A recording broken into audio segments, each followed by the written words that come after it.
साथियों नमस्कार, स्वागत है आप सभी का आपके अपने YouTube चैनल मिसलेनियस गुरुजी में। दोस्तों आज हम लोग बात करेंगे सहायक समीक्षा अधिकारी प्रारंभिक परीक्षा के बारे में, जो कि 2013 में आयोजित हुई थी 6 अक्टूबर 2013 को, जैसा कि आप देख सकते हैं। और साथियों ये द्वितीय प्रश्न पत्र आज जो डिस्कस करेंगे हम लोग, द्वितीय प्रश्न पत्र जो कि सामान्य हिंदी है, आज हम लोग डिस्कस करेंगे। और इससे पहले जो दोस्तों 2010 में पेपर हुआ था आरओ एआरओ का, तो उससे संबंधित प्रथम प्रश्न पत्र अर्थात सामान्य अध्ययन और द्वितीय प्रश्न पत्र अर्थात हिंदी, सामान्य हिंदी दोनों का डिस्कशन किया जा चुका है। आपको जो लिंक है कमेंट बॉक्स में मिल जाएगा। तो चलिए देखते हैं साथियों आज का पहला प्रश्न कौन सा है। साथियों वीडियो स्टार्ट करने से पूर्व अगर आप चैनल पर पहली बार हैं तो चैनल को सब्सक्राइब जरूर करिए और वीडियो को शेयर और लाइक ज़रूर किया करिए। चलिए देखते हैं आज का पहला प्रश्न पत्र कौन है, पहला प्रश्न कौन सा है दोस्तों। तो पहला प्रश्न है, नीली साड़ी में कौन सा विशेषण है। आपको बताना है कि नीली साड़ी में कौन सा विशेषण है। तो साथियों ये साड़ी के बारे में बता रहा है कि साड़ी नीली है अर्थात रंगवाचक है और ये गुणवाचक के अंतर्गत आता है। तो इसका आंसर इसलिए हो गया है, विकल्प हो गया है सी गुणवाचक। ठीक है, चलिए विशेषण शब्द का चयन करना है। आपको बताना है कि इसमें विशेषण शब्द कौन सा है। साथियों आरओ एआरओ 2016 हिंदी की स्पेशल प्लेलिस्ट है हिंदी की, तो उसको आप ज़रूर देखिए, आपको बहुत ही मदद मिलेगी।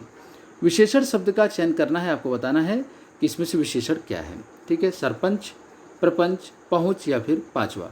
तो साथियों इसमें सही विकल्प है बी पाँचवा। पाँचवा है संख्यावाचक विशेषण। ठीक है, चलिए ऋषि, ऋषि संज्ञा है, ऋषि संज्ञा है। इस शब्द से विशेषण शब्द क्या बनेगा अर्थात ऋषि का विशेषण क्या होगा। सीधा सीधा आपको बताना है कि ऋषि का विशेषण क्या होगा। तो इसका सही विकल्प है दोस्तों वो है ए आर्ष। इसको बोलेंगे हम लोग आर्ष। ऋषि का विशेषण होता है आर्ष। चलिए व्याकरण की दृष्टि से कौन सा शब्द विशेषण नहीं है, आपको बताना है। भयभीत, निर्भीक, भीरु या फिर भय। तो साथियों यहाँ पे भय जो है ये विशेषण नहीं है। ठीक है साथियों, भय विशेषण नहीं है। बाकी भयभीत भी विशेषण है। भीरु भी साथियों, भीरु का अर्थ होता है कायर, डरपोक। ठीक है, ये भी विशेषण है। निर्भीक बिना भय के, तो ये भी विशेषण है। इसमें जो भय है ये विशेषण नहीं है। चलिए ठीक है, पांचवा प्रश्न हम देखेंगे। एक प्रतिभा संपन्न छात्र का विशेषण है। सीधा सीधा इसके लिए एक शब्द क्या होगा, आप क्या बोलेंगे इसको। तो एक प्रतिभा संपन्न छात्र को हम बोलेंगे मेधावी। फला छात्र बहुत मेधावी है। ठीक है, इसका मतलब होता है प्रतिभा संपन्न छात्र। चलिए छठवां प्रश्न है, निम्नलिखित में विशेष पद है, आपको बताना है कि इसमें से विशेष कौन सा है। अनुरागी, अपमानित, अनादरित या फिर अग्नि। तो साथियों इसका सही विकल्प है वो है डी अग्नि। अग्नि जो है ये विशेष पद है। इसका जो विशेषण होता है वो होता है आग्नेय। क्या होता है, आग्नेय। साथियों यहाँ पे आपको विकल्प जो बी दिख रहा है अनादरित, तो इसका मतलब होता है दोस्तों जिसका अपमान हुआ है, जिसको तिरस्कार किया गया है, जिसका, उसको बोलते हैं अनादरित। चलिए सातवां प्रश्न है, बड़ा घर, छोटा आदमी और नीला वस्त्र में विशेष पद कौन कौन से हैं, आपको बताना है। तो घर कैसा है दोस्तों, तो घर बड़ा है, बड़ा विशेषण हो गया, घर यहाँ पे विशेष हो गया। आदमी कैसा है, आदमी छोटा है, आदमी के बारे में विशेषता बताई जा रही है, तो आदमी छोटा है, छोटा विशेषण हो गया, आदमी विशेष हो गया।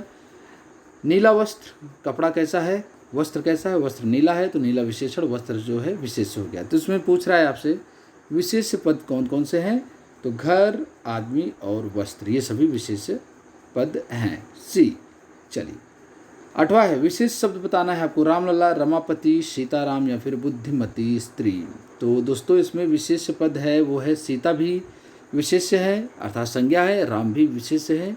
ये दोनों जो हैं सीताराम विशेष हैं। रामलला साथियों अगर बात करें रामलला की, तो ये राम का एक विशेषण रूप है, भगवान राम का। रमापति ये भी जो है भगवान विष्णु का विशेषण रूप है। बुद्धिमती स्त्री में तो स्त्री विशेष है और बुद्धिमती स्त्री, तो साथियों बुद्धिमती स्त्री जो है ये भी जो है विशेषण है। ठीक है, स्त्री की विशेषता बताया जा रहा है। चलिए निम्नलिखित विशेष विशेषण युग्मों में एक गलत है, आपको बताना है। इसमें विशेष और विशेषण आपको पहचानना है, दो युग्म है। तो इसका सही विकल्प है दोस्तों वो है ए। इसमें ये गलत है, सर्व और सुलभ दोनों ही विशेषण है। ठीक है साथियों, ताजी रोटी, भाव विह्वल और कर्मनिष्ठ इसमें, ठीक है साथियों, एक विशेष है और एक विशेषण होगा। लेकिन जो विकल्प ए है इसमें दोनों ही विशेषण है, इसलिए ये गलत है। चलिए 10वां प्रश्न है, परिमाणवाचक क्रिया विशेषण का वाक्य होगा। इसमें आपको बताना है, देख लीजिए ऑप्शन। तो इसका सही विकल्प है दोस्तों वो है ए, वह बहुत थक गया है। ये परिमाणवाचक क्रिया विशेषण है। वह बहुत थक गया है। ठीक है दोस्तों, चलिए अगला। निम्नलिखित में से कौन सा शब्द अरविंद का पर्यायवाची नहीं है? साथियों, अरविंद का पर्यायवाची, तो अरविंद अर्थात पूछा जा रहा है आपका कमल का पर्यायवाची नहीं है।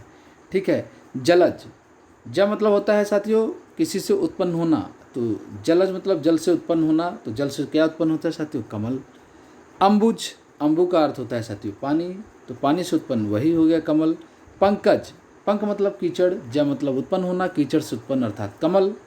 मिलिंद यहाँ पे साथियों देख रहे हैं ना आप, ए विकल्प, ये नहीं है कमल का पर्यायवाची। ठीक है। मिलिंद का पर्यायवाची होता है दोस्तों भंवरा, भ्रमर, अली। ठीक है, चलिए। पर्यायवाची शब्द का अर्थ है आपको बताना है, 12वां प्रश्न है, तो इसका जो सही अर्थ होता है वो है डी, समानार्थी। ठीक है, समानार्थी।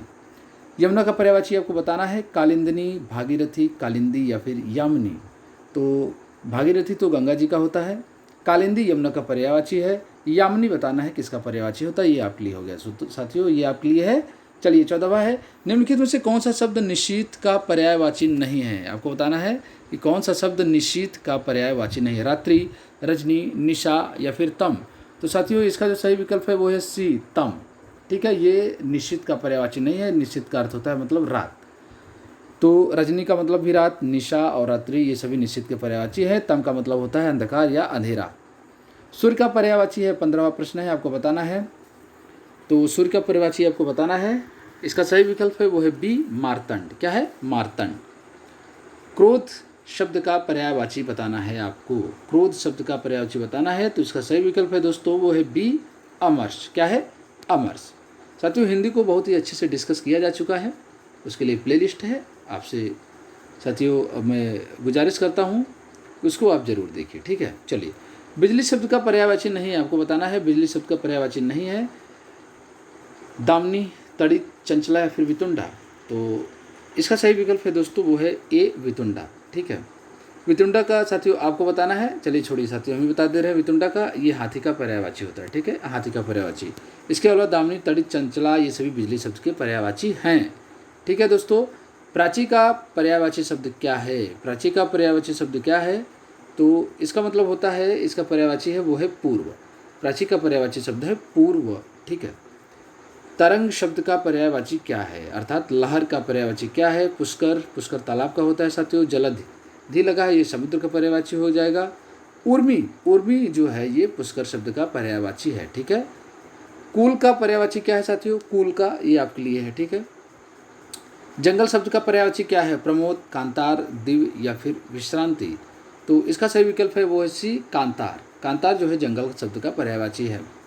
उपकार शब्द का विलोम क्या है? 21वां प्रश्न है दोस्तों, उपकार शब्द का विलोम क्या है? सभी जो 2013 का साथियों ये डिस्कशन चल रहा है समीक्षा अधिकारी का। तो उपकार शब्द का विलोम क्या है? तो इसका सही विकल्प है वो है सी, अपकार। क्या है? अपकार। तिमिर शब्द का विलोम बताना है आपको, तिमिर शब्द का विलोम बताना है, तो तिमिर का विलोम है वो है ए, आलोक। तिमिर मतलब होता है अंधकार, आलोक मतलब होता है प्रकाश। चलिए। प्रत्यक्ष शब्द का विलोम बताना है, प्रत्यक्ष शब्द का विलोम बताना है, 23वां प्रश्न है आपके लिए, तो इसका है वो है बी, परोक्ष। परोक्ष। सामान्य शब्द का विलोम क्या है? सामान्य शब्द का विलोम क्या है आपको बताना है, तो इसका सही विकल्प है साथियों वो है डी, विशिष्ट। ठीक है। अमर शब्द का विलोम है, 25वां प्रश्न है, अमर, जो कि कभी मरे न, जिसकी मृत्यु न हो, तो अमर शब्द का विलोम है डी, मृत्य, मत्र्य, ये है। उत्कर्ष शब्द का विलोम है, 26वां प्रश्न है, तो उत्कर्ष शब्द का विलोम होता है वो है अपकर्ष। क्या है? अपकर्ष। आविर्भाव शब्द का विलोम है, आपको बताना है आविर्भाव शब्द का विलोम क्या है, तो इसका सही विकल्प है वो है डी, तिरोभाव। क्या है? तिरोभाव। चलिए। उक्त शब्द का विलोम क्या है? उक्त शब्द का विलोम क्या है? 28वां प्रश्न है, तो इसका सही विकल्प है साथियों ए, अनुक्त। उक्त का अर्थ होता है साथियों कथित, कहा हुआ। ठीक है, इसका विलोम हो जाएगा अनुक्त। 29वां प्रश्न है, निर्दय शब्द का विलोम बताना है। साथियों कितने प्रश्न सही होते हैं आप उसको कमेंट में जरूर करके मुझे बताइए। ठीक है। निर्दय शब्द का विलोम बताना है, तो इसका विलोम होता है साथियों वो है सी, सदय। ठीक है। जिसके हृदय में दया नहीं है उसको बोलते हैं निर्दय। उन्मीलन शब्द का विलोम क्या है? उन्मीलन शब्द का विलोम क्या है आपको बताना है साथियों, इसका सही विकल्प है वो है बी, निमीलन, निमिलन। ठीक है। चलिए, अभी देखना है कौन सा वाक्य शुद्ध है। इसमें आप चारों ऑप्शन देख लीजिए साथियों, चारों विकल्प देख लीजिए। तो इसका सही विकल्प है दोस्तों वो है डी, सुरेश के लिए पत्र लिखना है। बाकी ये तीनों गलत है, लिखनी है, लिखना है, पाती, ये सब गलत है। सुरेश के लिए पत्र लिखना है, ये बिल्कुल सही है। चलिए 32वां, कौन सा वाक्य शुद्ध है? तो आप विकल्प अच्छे से देख लीजिए, ठीक है। तो इसका सही विकल्प है वो है बी, यह आंखों देखी घटना है, ठीक है। और 33वां प्रश्न है, इसमें बताना है, शुद्ध वाक्य के बारे में बताना है। तो आइंस्टीन के पास विलक्षण बुद्धि थी, बिल्कुल सही है साथियों। विचित्र, अलौकिक और दैवी, ये सभी गलत है, ये सब यूज नहीं होते हैं। विलक्षण बुद्धि का जो है प्रयोग होता है। कौन सा वाक्य शुद्ध है आपको बताना है साथियों, फिर से देख लीजिए, चारों विकल्प देख लीजिए। तो इसका जो सही विकल्प है वो है सी, शरद काल में चंद्रमा की शोभा देखने योग्य होती है, ठीक है, ये एकदम बिल्कुल सही है। 35वां प्रश्न है, कौन सा वाक्य शुद्ध है आपको बताना है, शुद्ध वाक्य बताना है। दही खट्टी है साथियों, पहली बात तो दही एक ऑप्शन, वो साथियों क्या बोलते हैं इसको, अपवाद है, ये पुल्लिंग के रूप में यूज किया जाता है, ठीक है साथियों। इकारांत होते हुए भी साथियों ये पुल्लिंग के रूप में यूज किया जाता है, इसलिए दही खट्टी है बिल्कुल गलत है, दही खट्टा है बिल्कुल सही होगा। तो साथियों इसका जो सही विकल्प है वो है बी, दही खट्टा है, ठीक है दोस्तों। चलिए 36वां प्रश्न देखते हैं, शुद्ध वर्तनी वाला शब्द क्या है? शुद्ध वर्तनी वाला शब्द क्या है? तो इसका सही विकल्प है वो है सी, विरहिड़ी, विरहिड़ी, ठीक है, इसका मतलब होता है दुखी। अशुद्ध वर्तनी वाला शब्द क्या है दोस्तों, आपको बताना है, अशुद्ध वर्तनी वाला शब्द क्या है। प्रज्वलित बिल्कुल सही है, उज्ज्वल भी इसी तरह से लिखा जाता है, सही है। समुज्वल भी सही है, आपको सीधा दिख रहा है साथियों, यह डी, ये गलत है, ठीक है। उज्ज्वल अगर आप लिखना जान जाएंगे साथियों तो ये काफ़ी आपको बेनिफिट मिलेगा, इसलिए इसको बार बार प्रैक्टिस कर लीजिए आप, ठीक है। 38वां प्रश्न है, अशुद्ध वर्तनी वाला शब्द क्या है आपको बताना है, अशुद्ध वर्तनी वाला शब्द क्या है। तो इसका सही विकल्प है वो है बी, निश्चेष्ट, ये गलत तरीके से लिखा गया है, मैंने साथियों बताया है, ये इस तरह से लिखा जाएगा, ठीक है। चलिए प्रैक्टिस करते रहिए इस पर। शुद्ध वर्तनी वाला शब्द क्या है? तो इसका बहुत ही सिंपल है दोस्तों, ये है ए, धोबिन, धोबिन। 40वां प्रश्न है, शुद्ध वर्तनी वाला शब्द क्या है? शुद्ध वर्तनी वाला शब्द क्या है? तो इसका सही विकल्प है वो है बी, भागीरथी, भागीरथी।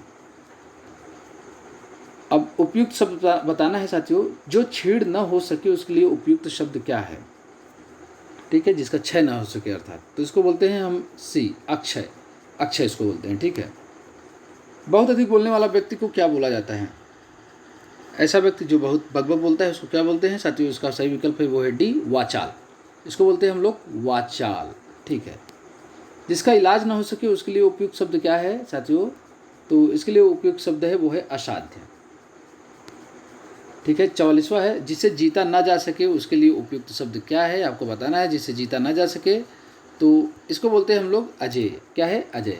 साथियों जो प्लेलिस्ट बनी है उसमें सभी प्रश्नों को बहुत अच्छे से डिस्कस किया गया है, इसलिए मैं यहाँ पे डिस्कस नहीं कर रहा हूँ, ठीक है।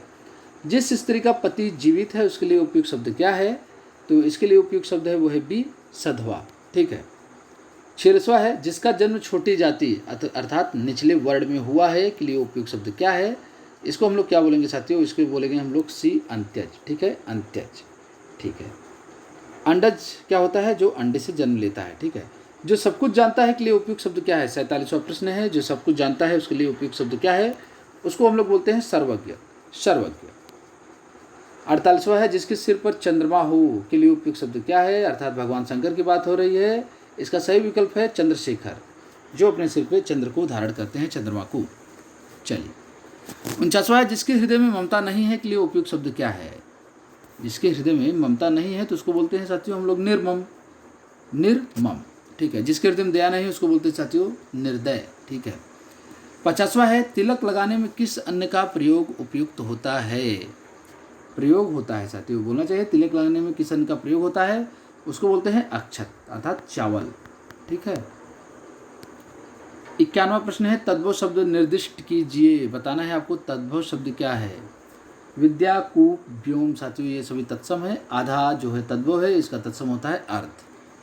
चूरन शब्द का, चूरन का तत्सम शब्द बताना है, चूरन का तत्सम शब्द बताना है। 52वां प्रश्न है साथियों, इसका सही विकल्प है वो है बी, चूर्ण, ठीक है, चूर्ण।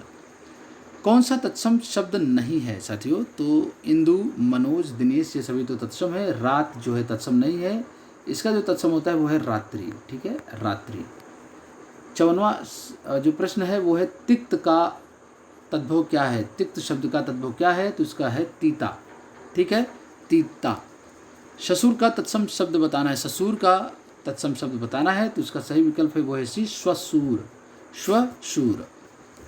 56वां प्रश्न है तद्भव शब्द है, इसमें आपको बताना है, तद्भव शब्द आपको बताना है। मानव मनुष्य कठोर या फिर मजबूत, तो साथियों इसमें कौन सा है तद्भव शब्द, कौन सा है इसमें साथियों, मानव मनुष्य कठोर या फिर मजबूत, आपको बताना है साथियों इसमें। तो मुझे लग रहा है दोस्तों इसमें कठोर या फिर मजबूत, साथियों इसको आपको बताना है, मुझे कन्फ्यूजन है थोड़ा सा, आपको बताना है तद्भव शब्द क्या है। 56वां आपके लिए है। ठीक है, चलिए तत्सम शब्द क्या है, क्लिष्ट, कठिन या फिर कठोर या फिर मजबूत, तो इसका जो सही विकल्प है साथियों वो है कठिन। ठीक है, क्लिष्ट साथियों गलत लिखा है, ये है क्लिष्ट, इसका सही उच्चारण होगा क्लिष्ट, अगर ये होता तो यही तत्सम होता है, बाकी ये तो गलत हो गया है इसलिए कठिन है। ढीठ शब्द का तत्सम आपको बताना है, ढीठ शब्द का तत्सम बताना है, इसको बोलते हैं हम लोग धृष्ट। क्या बोलते हैं, धृष्ट। चलिए 59वां प्रश्न है दोस्तों, तत्सम शब्द का चयन कीजिए, आपको बताना है इसमें तत्सम शब्द क्या है, तो इसका सीधा सीधा दिख रहा है साथियों, वो है विकल्प सी, व्याघ्र। क्या है, व्याघ्र। आज का अंतिम प्रश्न है दोस्तों, माँ शब्द का तत्सम शब्द क्या है, माँ शब्द का तत्सम क्या है, इसको बोलते हैं साथियों ए, माता, इनका जो है तत्सम होता है माता। तो साथियों ये 60 प्रश्न थे 2013 से संबंधित थे। अगर आपको ये वीडियो पसंद आया दोस्तों तो इसको लाइक करिए, वीडियो को शेयर करिए और चैनल को भी सब्सक्राइब जरूर करिए। दोस्तों आप लोग, मैं सीरियसली बोल रहा हूँ साथियों, आपसे एक रिक्वेस्ट है कि अपने दोस्तों के पास वीडियो को ज़रूर शेयर करिए। ठीक है दोस्तों, बाकी मैं तो लगा हूँ आपके लिए लगातार। ठीक है, चलिए साथियों धन्यवाद, मिलते हैं कल आपसे। ठीक है, ओके।